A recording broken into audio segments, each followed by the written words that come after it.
In this video, we are going to demonstrate how division works. Sa madalit sabi, kailangan natin i-demonstrate sa pamamagitan ng mansanas kung papaano ang hati o ang hatian ng bawat isa. Tara! From our past videos, we have learned that there are three parts of division operation, namely dividend, divisor, and quotient. Meron din tayong tinatawag na remainder bilang extra ng pinaghahatian.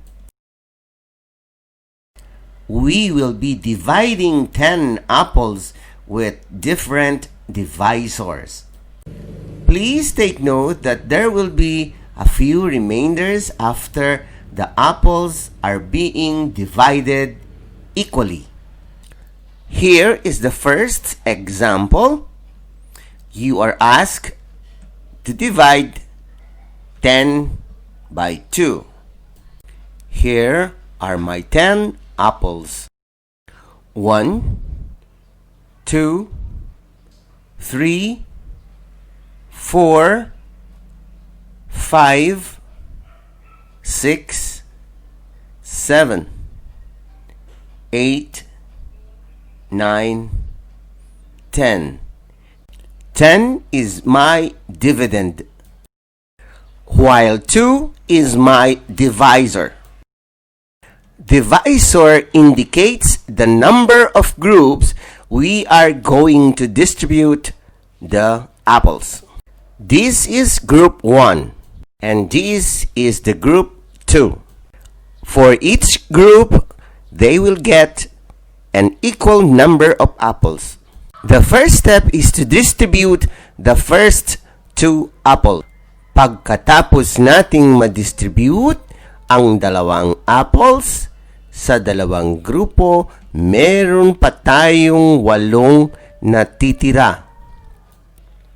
1, 2, 3, 4, 5, 6, 7, 8. Habang may sapat pang mga mansanas, tuloy ang laban. Tuloy-tuloy ang pag-distribute ng apples sa dalawang grupo. Ilang mansanas pa ang natitira? Tama ka, 6. Hihinto lang tayo kapag ang mga natitirang mansanas ay wala nang sapat para sa dalawang grupo. Ilan pa ang natitira? 6. At ilan naman ang divisor? 2. If this statement is still true, keep on distributing the apples. Tara! Mamigay ulit tayo ng apple. How many apples were left? 2. And divisor is 2. The remaining apples is equal to the divisor. Ang tanong, sapat pa ba ang natitirang mansanas? Yes, ituloy ang laban hanggang maubos o hindi na sapat ang natitirang mansanas.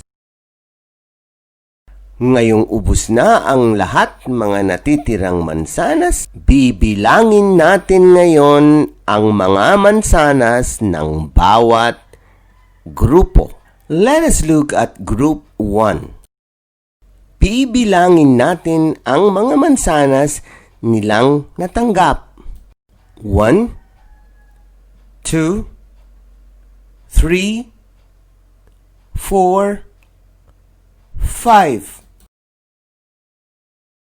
5 will be the quotient of 10 divided by 2 is equal to 5. This is Teacher Edward saying bye-bye, but don't forget to visit, like, comment, and subscribe to my channel. Bye-bye.